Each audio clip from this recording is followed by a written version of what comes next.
Much like in a dark night, you either die a hero or you live long enough to see yourself become the villain.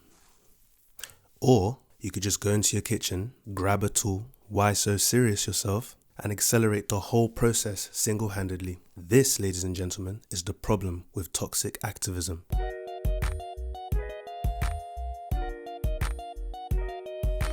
See, the worst part of all of this is the actual causes people fight for are mostly good and positive. Black Lives Matter, of course, great cause, no question, obviously, right? Climate change, no question, a good and important cause. Even veganism seemingly comes from a very notable and compassionate place. But the problem is never the message, it's the methodology.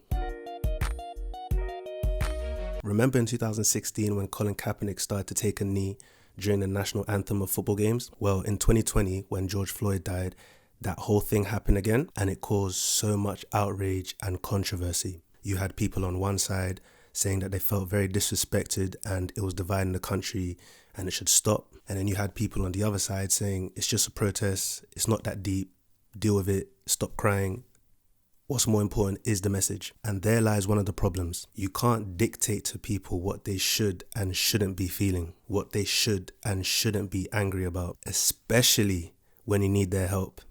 And we're going to get onto that. Many people around the world, not just in America, take pride in their flag and country. And when disrespected, they can become aggressive, ready to defend it. We saw the other day at the World Cup how Canelo Alvarez, the boxer, was ready to fight Lionel Messi because he thought that Lionel Messi had disrespected the Mexican flag. He later, of course, came out to apologize like a man when he found out he was wrong. But even in that, who is anyone to tell Canelo how he should feel about his country and flag? For some reason, being a patriot of a country is demonized, especially in America. And these people, they're put into the exact same categories as actual racists and fucking neo-Nazis. Drew Brees, perfect example. During the protests in 2020, NFL quarterback Drew Brees came out to say this.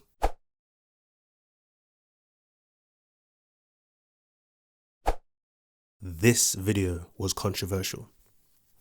This video, with the amount of backlash this video got, you'd think Drew Brees came out in full support of the Jim Crow laws and he was dropping all kinds of racial slurs. But in the video, Drew Brees literally explained what the flag meant to him and then went on to say that united, we can all address the problems and issues of the country together. And somehow this was a bad message. And Drew Brees, who people know is not a racist, was demonized. All because he questioned the method, not the message. And this leads to my next point.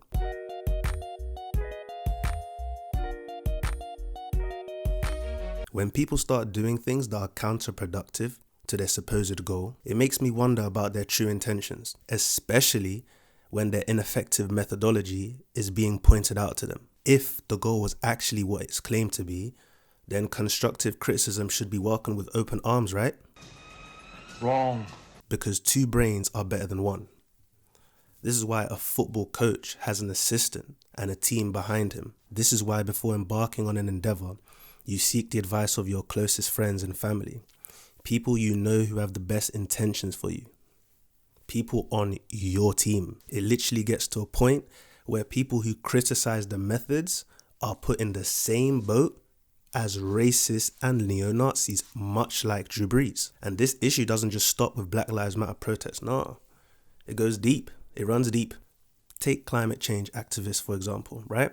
Insulate Britain are a bunch of climate activists who believe the best way to get their message heard is to infuriate.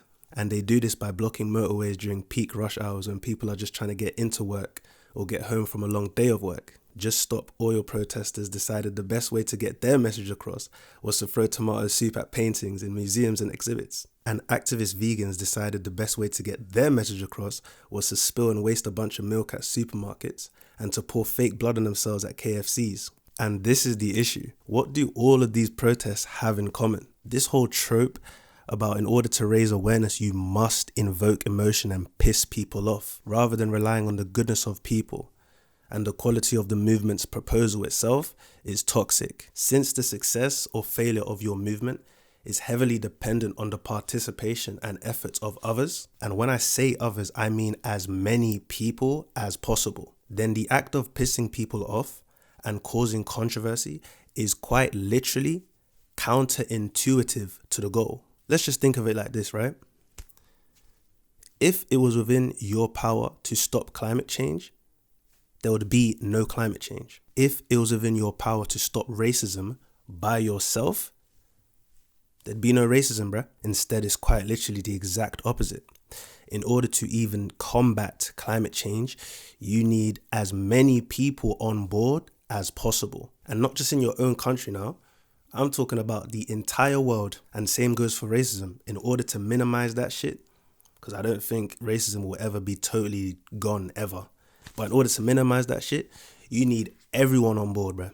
Everyone, as many people as possible. So in what world is the best method to piss people off, to cause controversy? Imagine someone walking up to you in the street and slapping you across the face and then asking you to help push their broken down car off the road.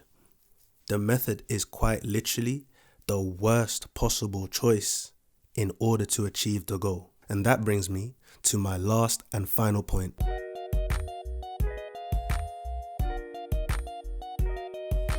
There are many ways to get a message across, raise awareness about that same issue, and bring people together to fight the issue at the same time. It's very, very possible. But with controversy and anger, the message is always tainted. When people hear the words climate change, they think about people destroying expensive property, and they think about the anger that they felt in their body, running late to work after dropping their kids off, only to find out there's people sitting in the middle of the street protesting climate change. And to everyone else observing, it's just comical. Like, it literally becomes a fucking joke. If a topic is important and urgent enough, and you've given it much thought, your job is to rally as many people behind the cause as possible. Listen, the best way to conquer people is to divide them from within first. So when you divide yourself, game over. The messages are lost, and the movement just becomes a trend on social media. And then you get things like this.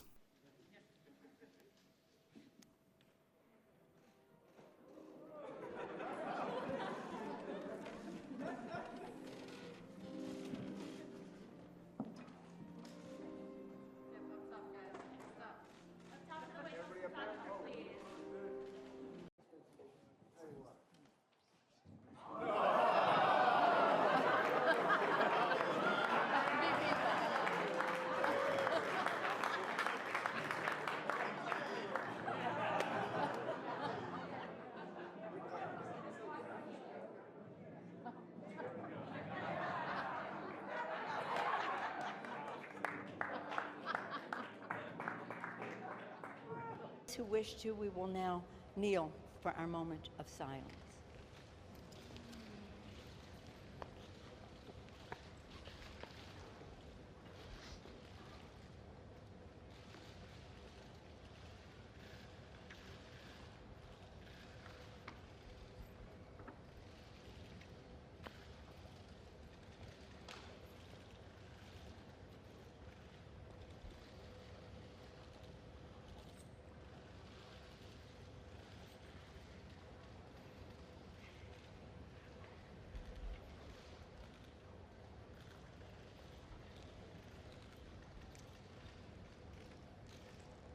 Keep the message at the forefront. It's the most important thing.